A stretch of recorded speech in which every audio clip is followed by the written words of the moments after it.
Pourquoi Évian? Parce que Évian, c'est une ville d'eau qui se trouve à la frontière franco-suisse. On a choisi ça, cette ville. Pourquoi?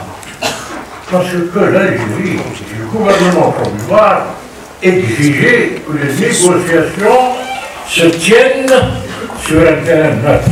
De Gaulle, qui venait d'arriver au pouvoir, a demandé l'ouverture de négociations avec le gouvernement provisoire, le FLN, ALN.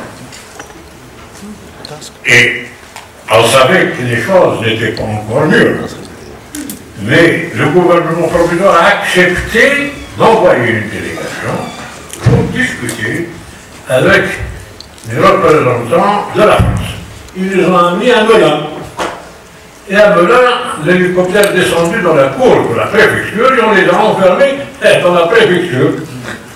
Et alors on a discuté pendant 3 jours.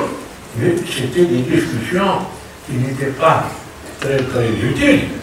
Mais ça a permis à l'Algérie, la partie algérienne, de préciser ses positions et de connaître un peu mieux les positions françaises.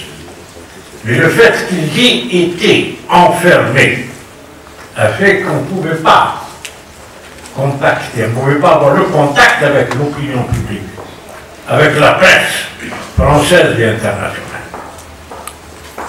Et ça, on a subi cette histoire de Melun, mais on avait mis les points sur les i.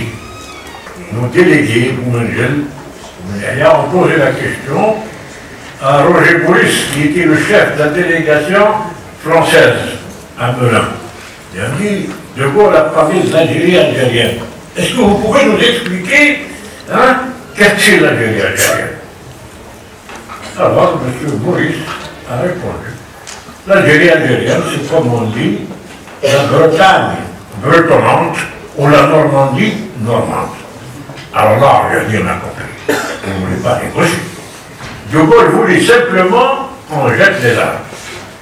Un cessez-le-feu unilatéral. Et la politique, le règlement du problème général de l'Algérie, et ça, c'est De Gaulle qui va s'en occuper. J'ai cité cette étape de Melun, qui a été un échec. Finalement, on a trouvé la solution. La délégation algérienne va s'installer à Genève, en Suisse, et chaque jour, elle ira négocier à la frontière, c'est-à-dire à Évian. Il fallait arriver à des négociations officielles, publiques, et c'était les négociations d'Évian, proprement dites, qui se sont ouvertes le 20 mai 1961, devant l'opinion mondiale. L'affaire d'Algérie, à l'époque, avait acquis une importance très remarquable pour le plan international. Les choses se sont organisées et il y a eu l'ouverture du premier plan. Nous faisions nos conférences de presse à Genève et on discutait avec la délégation française qui était présidée par Louis Jox, le père de l'ancien ministre de l'Intérieur, Louis Jox, qui était à l'époque ministre chargé des affaires algériennes.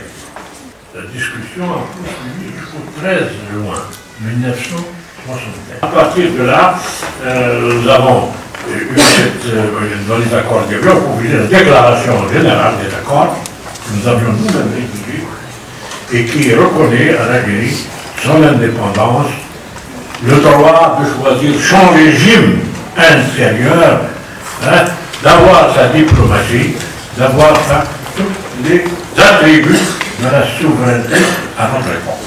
On est arrivé le 18, comme aujourd'hui. 51 ans avant aujourd'hui. Le 18, à 5 heures de l'après-midi, on a signé les accords d'Évian. On s'est touché la main, qu'on a pris des photos ensemble, Et à partir de là, bon, le lendemain, le cessez-le-feu à midi. Le président du GPRA, à l'époque c'était Dieu, Benjamin, a annoncé, et a donné l'ordre, d'arrêter les combats dans la libération nationale. Et à partir de midi, le 19 mars. Et c'est ainsi que la guerre d'Algérie s'est terminée